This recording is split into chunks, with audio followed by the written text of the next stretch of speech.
Hey, it's been a while since the last video. So, hi, it's me. Now, I never know how to start these videos, so I'm just gonna skip the awkward part and we're just gonna start the video. Uh, we're talking about passing today, or specifically how me being a pre HRT trans girl passes fairly well. I still am in the closet. Uh, in the meat space, but I look great in the closet, I think. Anyway, so that's what we're talking about today. There's a lot of stuff to cover. It's my third time trying to record this. Like, one of my cats has the zoomies out there. We'll see if they show up in here or not. It's a possible yes, because my door is open. But let's get into it. Further disclaimer: this is just what I do. It's not the law. Take what if something here helps you, take it and apply it to your life. If you and combine it with other stuff that you're already doing. This is not the only way to do it. And two, this is may not like appeal to everyone or the style I do. Some people want to be more tomboyish. That doesn't appeal to me. It can go over there. I don't like it. So anyway, first part, moving much faster this time because my first recording died and my second recording died and my first one was bad when I looked back at it several months ago. So anyway, first section is the body. We all have one, unfortunately. And all of us generally have some form of problem with them. Maybe they're too tall, too short, grow too much. The main problem most people have is body hair. No one likes having it. It's ugly. Should probably just go away. God should have left it on the cutting room floor when they gave it to people. So, as we all do, we all shave or wax or whatever. I have a whole display table over here to the left, a bunch of garbage on it that I'm going to talk about. You can't see it in the video. You can kind of see it like right down there, the corner. So basically, when I'm shaving, I basically break the areas down into three. My girl closet.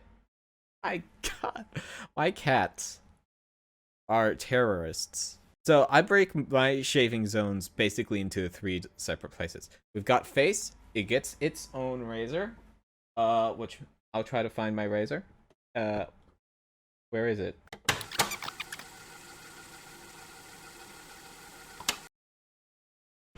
My razor never made it to the display table, apparently. This is what I use. I actually have three of them for each of the three sections. A little bit expensive, I know. But it's a, I don't know what this is. Gillette Fusion, apparently. I buy the one that has the most blades, so I think this one has 5 in it. And I have 3 sections that I've got my shaving areas broken down into 3 sections for smaller sections in each section. Section 1 is the face. It's probably the most important place to be shaving if you want to pass in any meaningful way to people. My breakdown of the face is sides and this part here. So basically what I do, always make sure when you are shaving anywhere that you are rinsing your shave zone. So what I do for that is I just take a washcloth and run hot water on it. Make sure it's hot water because, as I understand, hot water opens up your pores, making it easier to shave them and get things out of them without causing an infection. Then I take my shaving cream of choice, which is this. I bought it from work. It was cheap. That's why I bought it. It also smells like berries, which is also a good reason to buy things. Buy things that smell nice. That's my tip for you today. Buy nice smelling things. Don't buy oil. Like, you people are gonna buy oil scented stuff anyway. Yeah, but so basically, then once you've covered your face, the places that you are going to shave on your face with it, I would then take the razor and go in a down motion a lot of people will say, well, you should do up because it gets closer. I'm getting to that. I used to do that, and I'll explain why I don't anymore.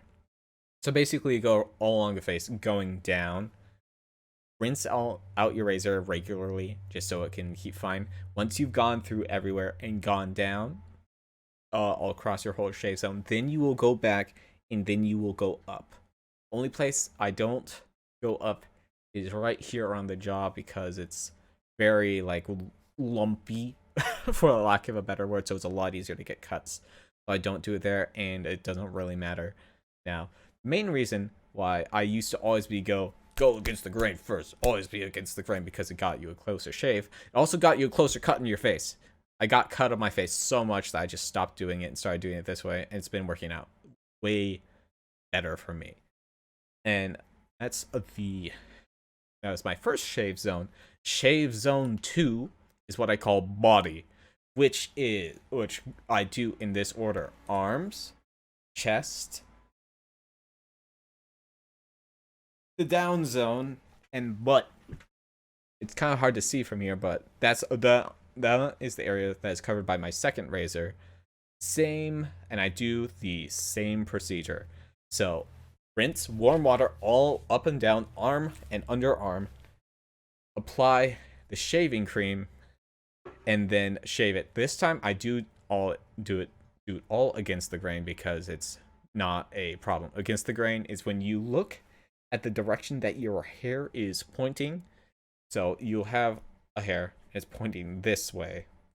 So you will take your razor and come down this way against it, which will get you a closer cut, rather than doing with it where it may not cut it at all. Next is the chest area, where you do basically the same thing. Shave all of, I generally just do from stomach up to here. Again, same thing. Rinse, shaving cream up against the grain. And the place that you will want to pay attention to is like right up here. At least for me, it's like a cross section. If you know roads, you know roads. It's like that. It's like an intersection of hairs going all which ways. Just get a close look, get in its face, look at the direction it's going, and then don't jerk it though. That's kind of bad. You'll probably get cut if you like jerk it like that. Just be careful with what you're doing. So check the sides of your stomach. There tends to be lighter hairs here, at least for me. It's up to you if you want to cut those or not, because a lot of the times you can barely see them, if you can at all. Up to you. Everyone's hair is different. Then same thing for the danger zone, which I'm not going to talk about in specific because I feel like that's not proper stuff for YouTube, and it's also not kind of what I'm here for. And then the boot, you do the same thing. Rinse and shaving cream, that's the word. I forgot it again. Then what I do here is a bit different because butt hair is weird. So I go up against the grain like normal, all sides, and then you go sideways out from the center, is also what I did. Oh, it was the second part, which is a bit different, but it works for me anyway. And like I always said, do what works for you. Just try what I say. Doesn't work, don't do it again. Try, mess around, see what works. Then razor 3. This is all the same razor. This is the face one. Is the legs. Legs will take you the longest. It takes me roughly 24. All shaving takes an hour for me, and then legs take up the most of that, which is I'd say like 20 maybe. So basically, the same procedure as before. Rinse, shaving cream against the grain. Most important thing when you're doing legs is that you actually have to look at the grain because it's different in some places. On the thigh, this is the thigh. They come around up. They're circles, up until it meets up here where there's a straight line like normal, which is weird. And when you're doing that, make sure you're going against the grain, or you might end up cutting yourself or getting ingrown hairs. And then the lower leg, pretty easy. It's just straight lines. It's so much easier. The main thing to watch out for when you're doing your legs is remember to do the back of the thigh It's very hard to see. If you got someplace you can put your foot up on and you can see under your thigh, that's ideal.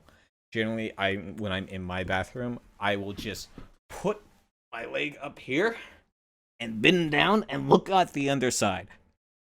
If you are if you're going to be doing this at least the way I do it, you're going to end up being pretty flexible, which is that's just a bonus. Who doesn't like being flexible? A few other tips I'd give for when you're shaving, if you make sure one, you've got good lighting. Lighting in my bathroom is garbage. So my solution, it's this. It's my telephone. Most modern smartphones now will have a drop-down menu at the top or in like some other section, and then they'll have a flashlight. Use the flashlight. It's a miracle. If you don't have a flashlight on your phone, next best thing I can recommend is a selfie light ring, which you can get from most stores like $7 to $10. I got mine for like $3 because it was on clearance at my job. I would show you it, but it's doing double duty right now as being one of my lighting setups, so that's unfortunate. What are you gonna do? Other thing I'd highly recommend is, oh my gosh, tunes. You are gonna be shaving for a while, especially if it's your first time. Bring something to listen to. Podcast, music. I listen to music like constantly. I'd recommend if you're gonna be listening to music with in-ears or like in your ears, not just like through the speaker on your phone, get in-ear headphones instead of over-ear headphones, because it's a lot harder to get stuff all over them versus the ones that go like over your ears and over your head. Speaking of shaving for the first time, I'll tell you what I did. When I shaved my legs for the first time, I used this. This is Veet Gel Body Cream. It's kind of like a wax, but it's not really. It's like baby's first wax, so you don't apply it to your body and you rip it off and then you scream because it hurt. It's basically just a gel that you apply to your leg. You let it sit for, I think it was like 7 to 10 minutes. And then you take the scraper, so you scrape up your leg, and it takes the hair with it. But the main issue I've had with it, and the reason I haven't used it since, and why it looks incredibly crusty and gross, is because it doesn't work on short hair, and I would like my body to be pristine. So if it's your first time, highly recommend using it. But big caveat here, please, if you're going to use something like this that has chemicals in it, test it on your body first. You don't want to find out too late that you've covered your entire leg with it, and then you find out that you're allergic to it, and now you've got an entire burning leg. So please be careful if you're going to use stuff like this or Nair. I've never used Nair, so I don't have any experience with it. But always be careful with chemicals. Anyway, now we are done with the shaving part. I'm assuming you are doing this before taking a shower, which is what I do. Then what I do is, we've got this stuff for exfoliation. This is a sugar scrub. It helps exfoliate the skin, helps just like air it out, gets more helps prevent like ingrown hairs and the red bumps of death like a lot of people end up with. Grab this and take a fingertip and just rub it into your skin. I just do it everywhere. I do all my shave zones, like I mentioned earlier, face, chest, everything else. And I'd say like the places to really get into it are, I'd say, watch your wrist. It can easily you can easily get ingrown hairs on your wrists, especially if you don't shave them as much. And the insides and outsides of your thighs. Those are both places that I've had like immense trouble with. These have helped significantly. Next thing is this. I have no idea what this is or what it's called.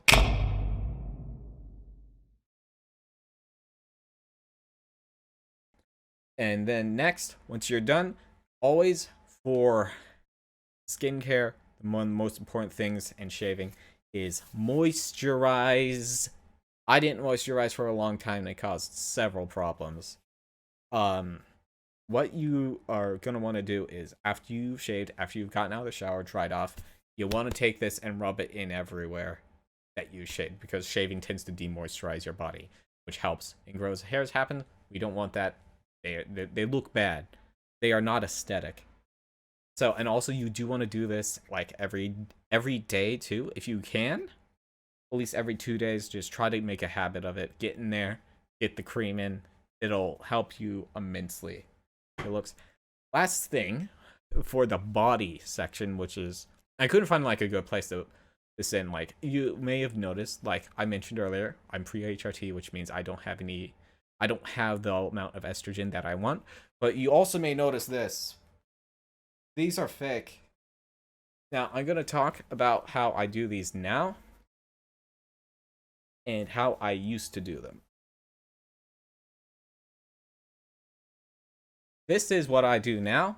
These are socks, as you may have perceived. Basically, this is a pair of socks it's a sock with another sock in the bottom. It wraps around, enters the mouth of itself. It's an Ouroboros sock, is basically what it is. And then I take it and I shove it in this padded bra that I bought on Etsy. That is radical. I love it. I need to buy more, but they're kind of expensive. And that's basically it. So I don't really have to worry about them being kind of lumpy or whatever, because socks don't be exactly uniform. Best thing about bras is they've got cups, which makes things uniform, so they won't notice the difference. Unless they grope you, then that's a whole nother problem. You should punch them if it wasn't consensual. Now, I did forget to get out what I used to do, which is horrible. I will be right back.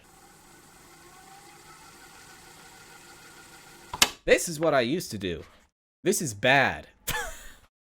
So what this is a cosplay set of breasts. It's meant for cosplayers who are cosplaying like incredibly skimpy characters, and they want to prevent the nip slip. So like basically it's just hollow foam. I bought this on a Japanese site whose name I cannot remember for like $100. And they are not very comfortable. There's a few problems with these. Main skin tone is not the same. I'm not sure if you've noticed, but skin tone. 2, this it's tearing itself apart because I bought a size too small and it can barely fit around me. I bought, I think, mediums. I thought I was buying boob size, not broad size. So that's what happened there. And 3 got a hollow, which means if you're wearing these for a long period of time. I was wearing these for some cosplays I did at SakuraCon in 2019, and they get sweaty. It's gross because you've got these 2 hollow things right here where you're walking around. It's hot. It's gonna be hot if you're wearing these for passing. It's not gonna be good because it's just gonna collect a sweat in the hollow zone, and you don't want that. Please don't buy these. If you are like wanting to pass, I just really would recommend the sock method over this. Also, the sock method's cheaper and more comfortable. Not to diss on the people who made these. I get why they made them. They weren't for this reason.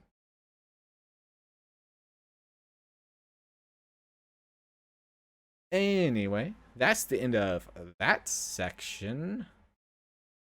We're gonna move on to hair. Before I do that, I do have to answer a text I just received. Anyway, let's talk about hair. I've got hair. It's kind of long. I wish it was longer and less curly. So basically, everyone's hair is going to be different, so take this with a heavy grain of salt. My hair is, by technical definition, I believe, wavy. And it's also a bit dry because I had my hair dyed like sometime in 2019. Like, it's been so long, dude. Anyway, so that also has messed with the texture a little bit, making it a little bit drier. But the main thing is, just please take care of your hair. Be sure to comb it, wash it regularly. Basically, what I do, I don't do a ton of hair care, honestly. I don't use shampoo too much anymore because of the dye that washes it out. But I do use conditioner. This is what I use. It's specifically for wavy or curly or difficult hair. It's basically I just rub it in everywhere and just make sure you get it all in there. A lot of these things will say, "Oh, just use a handful." Not with the amount of hair I've got. I've got so much hair, guys. You have no idea. It's ridiculous. Just like get it in there, and you can usually feel when you're putting shampoo in if you don't have enough in a certain area. The texture of your hair will be completely different. Another thing, if you got long hair and are not blow drying it, which is something I don't know how to do because I'm a coward and I don't want to learn new things, is make sure it's has actually dried, or at least mostly dried, before you go to bed. Otherwise, you will have issues for a while, and it'll look really frizzy. That's something I didn't used to do, and I would constantly have hair problems. Now, I also don't wash it as much because water causes issues with my hair. It reacts to like humidity and water, make it more frizzy and more difficult to work with. Now I do it every like or other week, depending. Hey, come back. So generally, if I'm taking a shower, I will just throw on a hairnet and pull up all of my hair into the net to at least keep it from getting horribly wet. Doesn't matter if it gets a little damp because it'll dry out fairly fast. But if I do like, if I'm actually, they're like, okay, we're gonna wash my hair. We're gonna get into it. It takes literally over a day to dry, like fully. So usually I'll just get up and do it first thing in the morning at noon. When normal people get up. And that's mostly it for like hair care. I'm not super good at it. But I'm gonna talk more about wearing your hair. Because, so like, a major problem for me with hair, I'm not sure if other people have this problem, or they feel about this way about, like, their hair contributing to dysphoria or euphoria, is a lot of people will just tie them back like this, and it looks bad. The main problem is you are exposing your forehead. My forehead is huge. So I just cover it up like this. Somewhat. It doesn't cover up very much. A lot of people also get bangs. I would love to get bangs, but I can't get them in my current situation. I will get them when I move. Because it's a lot easier to cover it up, and you can still pull your hair back without exposing the solar panel, or whatever you want to call it. A lot of people also, I tend to notice, don't tie their hair quite right. If you want your hair to appear more feminine, a very easy thing to do is tie it a lot higher. I'm not sure if this is showing up on camera because I can't see. A lot of people will just end up tying like at the very base of your neck. That doesn't look as good versus if you tie it. Go up, go south, go north, young trance, please, and put it up here. I'm not sure if there's a huge difference, but I tend to try to tie my hair up there instead of down at the bottom. Maybe you can actually see my bow for once. I bet you can't. But yeah, that's basically hair. I'm not super good at it. Do some Googling, brush your hair, take care of it, please. Your hair is important. Also, make sure you get regular haircuts. That's something I struggle with. I haven't had a haircut since August, and this is April. I'm very bad at that, but please try to keep it cut regularly if your hair, at least if your hair's like mine, because it'll help deal with your split ends and make your hair feel and look better. Less messy too. Anyway, now we're gonna go into the section that it's basically me diving into the deep end and talking about something I don't know anything about. We're gonna talk about makeup. And I don't know anything about it. Everything I've done with makeup is just me equivalent to me just noodling and hoping it looks okay. So what's going on? I'm wearing makeup right now, as you may have surmised. So basically, I bought this foundation like 2 days ago, and it came in the mail today. Basically, covered my face in it, used my brushes. I don't have my brushes here because they're drying in the bathroom. Then where is it? This is something that's really important, is setting spray. First time I wore makeup for a convention, I didn't know setting spray existed, So I just had liquid makeup on my face the entire day. If anyone touched me, touched my face, they're coming away with a layer of concealer, which is what I was using before this, which they've more or less had the same effect, is like kind of a similar skin thing, which is basically me just covering up beard shadow because there's nothing I can really do about it. It sucks, unless shooting lasers into my face will fix it. I won't find out for a few years. But yeah, it's these two are like the main important things I would suggest is like a foundation or a concealer and setting spray. Please use setting spray.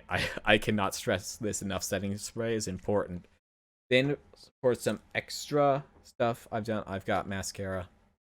Mascara is easy mode. You just pull it out, get really close to your mirror. Here, this sounds horrible, I bet. Demonetized. If I was ever monetized in the first place. But you basically just get up in there and you hit your eyelashes with it.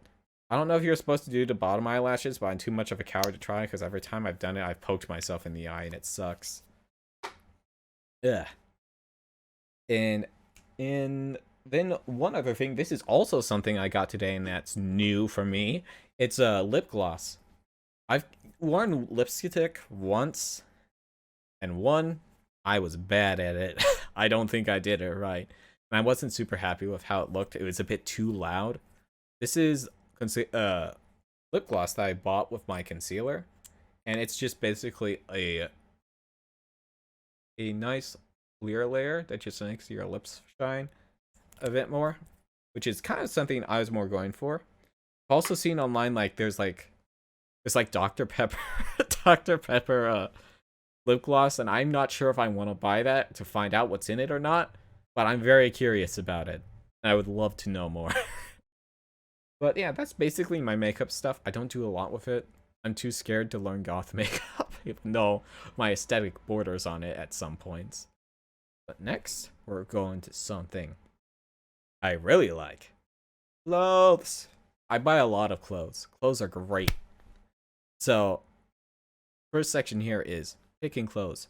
Pick the clothes you like, which is not very helpful for a lot of people. I kind of flip-flop between two aesthetics, which is like all blacks and reds. I wear a lot of blacks and reds, and then like pastel-y stuff, lots of pinks. I use some whites, some of those. I do both.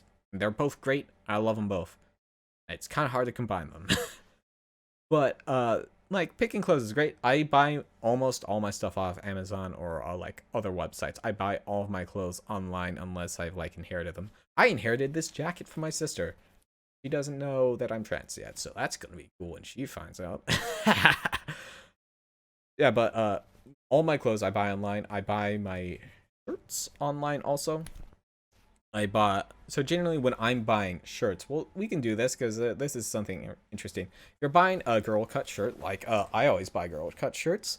Main important thing is if you knew your old shirt size, buy one size up if possible. This is a large and it like barely fits. It's not very stretchy. Always buy a bit larger if you can. And then next is if you're going to be buying skirts online, your waist measured and know that number when you're buying, because most of these things will have inconsistent measurements for the different sizes. Sizes will not be the same thing between two like different manufacturers. So always look at the size chart, know your waist size. If you're buying dresses, know your waist size and your shoulder size. Shoulder size should probably take precedence because it's gonna have to go on here. This is where it's gonna hang. Waist is less important, but I would if the numbers are inconsistent between waist and shoulders, I always go shoulders as the main thing. So just like wear clothes you like. That's really it. It's just like find something. If you see something, hey, I like that, and you can afford it. Important caveat there. There's some expensive clothes out there, and buy it. See if you like it. Clothing is a lot of self-expression. Just wear what you like. And then next, the wearing them part is actually surprisingly hard for some people.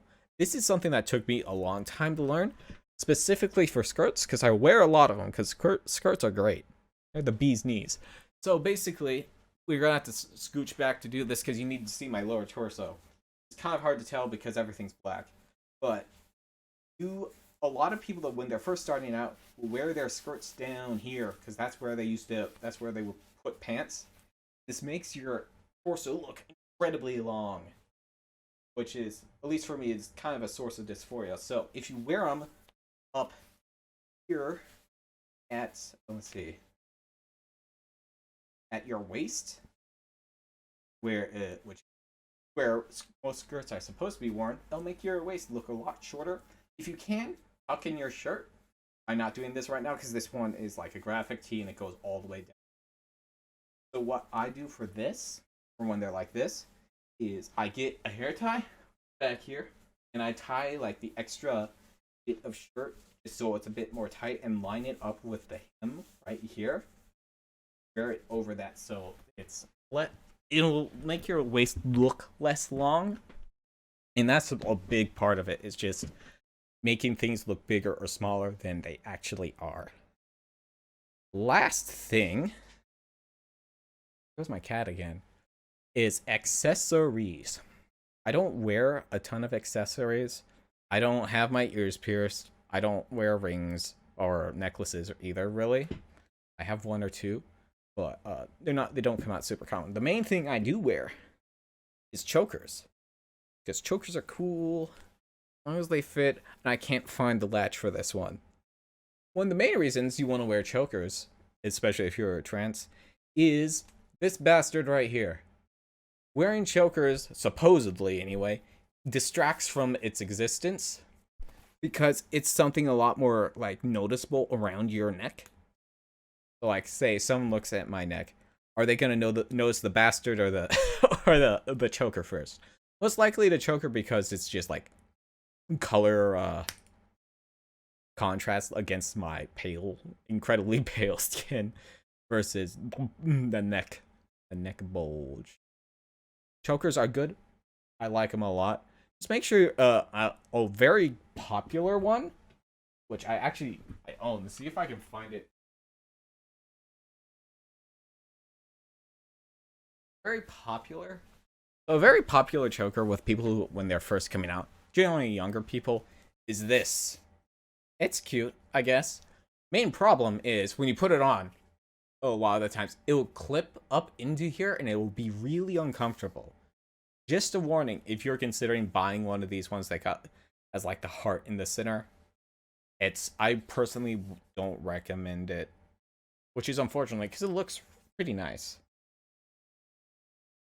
That's more or less it for clothes. Main thing is I always stress the waist versus hips thing, because I see so many people doing it wrong. I'm like, please, this will help you. You'll look so much better if you just do it this way. But that's mostly it for clothes. Clothes are great, but there's also, it's a lot. There's so many clothes to be. Several clothes are. And now we're gonna talk about the last point. I see someone has entered in my room. I saw you. Stay out of my girl closet. She's going in the closet.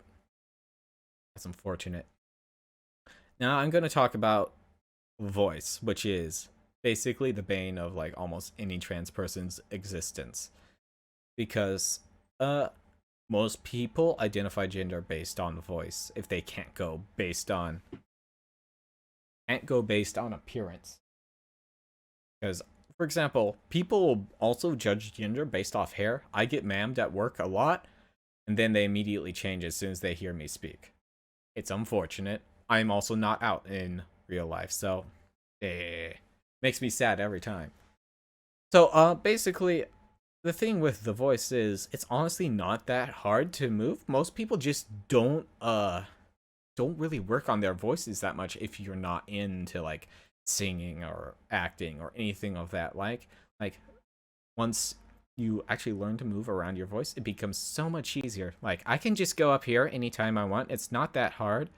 The main thing is that you've got to learn how to soften down your voice, move it up, and speak softer. So and I'll go back down to my regular speaking voice so I don't have to focus on doing that, because that's the other part, is the focus. You have to actively think about it until you can like form a habit of doing it, which is something I can't do obviously for my because of my current uh situation. Hello, kitten. So let's start the first part, moving the voice. A lot of this is stuff I've picked up from either singing a lot. I sing in my car constantly. I love music, so I'm just like always singing if I can. And singing just gives you experience with moving your voice and matching notes. So like one of the very first things, you should just learn to move your voice. Oh, one of the basic exercises I learned from moving your voice is either just sing scales like dude, my voice has cracked, da da da da da da da da, something like that, or just going from bottom to top, so like something going up like that, so you can once you can learn so you can learn what it feels like. Another very good way is to place your hand on said bastard from earlier and like speak as high as you can. As you see, it moves up. When you found it move up, you now know what that feels like. So if once you can start memorizing that muscle memory, you'll have to like focus on doing this less and just memorize what it feels like, so you don't look like a crazy person every time you speak. So like the other thing I should mention with this, do not try to manually force this up, because that'll hurt, and two, it could break stuff. Please don't do that. Do not take any. Do not hurt yourself, please. That's all I care about. Don't hurt yourself. Other thing I really should mention is like I'm not a voice coach. I'm not even like a voice actor anymore. I just know how to move my voice a bit. Not the next thing is there's is two combination of things really. It's speaking softer. So it's way I view it is that quote men's voices tend to be squarer, so they've got sharp edges on it, and women's voice tends to be rounder, meaning that it's just kind of rolls off and it doesn't as sharp as much. So I tend to just like try to take the bottom off my voice and try to just trail off instead of ending sharp like that. It's kind of a weird thing to think about, but it's you just gotta practice with it and just keep on going, getting used to it, because you're just in a different place with your voice than normal. And unfortunately, with how I understand how estrogen works, is it's not really gonna help with it, because how testosterone works is it takes your vocal cords, which let's feel them like a string, which is basically what they are. It takes them and thickens them, making the vibrations that they create longer, making a lower sound. And unfortunately, taking estrogen will not de-thick your vocal cords. So that's just it's just something we all collectively get to work we get to work on. Or if you don't want to work on it, that's valid too. That's all up to whether or not you want your voice to sound the way you want it to. It's up to you. If you don't feel the need to work on your voice, then go for it. You don't need to. If you want to, go for it. It's all up to you. As if anything I've said here, it's all up to you. Do what you want. It's your body, it's your gender, and you get to decide. it's my body and it's my gender, and I get to decide how I sound or look or talk. It's all up to you. Everything is up to you, and you get to choose. And that's basically all like my passing stuff is. So it boils down to shaving. Probably one of the two biggest things I'd probably put into it is shaving and the voice are the two hardest bits. Well, with voice being the hardest, shaving just takes time. Every time I do it, it takes me roughly an hour or more, plus shower time, which is like another 20 minutes maybe. And then voicing will take who knows how long it takes for someone to actually adjust to their voice. Then hair, which I went over, is pretty important to me anyway. Then makeup widget, I could leave here or there, but I need to cover up beard shadow. I'm not super into it. And then clothing, which I love. Clothing is great. Something I wholeheartedly believe is whose clothes you put. Let's try that again. I wholeheartedly believe it in the saying that you are whose clothes you put on, and put on your clothes, and you can be the real you instead of whatever you were raised to be. And then the voice, which I've already talked about for a little bit. Thanks for watching my video. I'm not sure how long this is gonna end up being because I'm gonna have to cut it up a little bit because of various things. What are you doing? Huh? Weird dog. Weird dog. But thanks for watching. If you want to support me, you can always subscribe to the YouTube, follow me on Twitter, and if you really want to get in there, you can support me on Patreon, which I'd really appreciate if you could get into it because I would love to make more content. It's just I don't really get much time living in my current situation with my transphobic family. Yay! But good news is I'm moving in a few months. That's gonna be fantastic. But thanks for watching. I hope I'll see you again. I have a few other video ideas that I want to do, but I don't know if I'll actually get into them in like a good amount of time. But thanks for watching. We'll see you next time.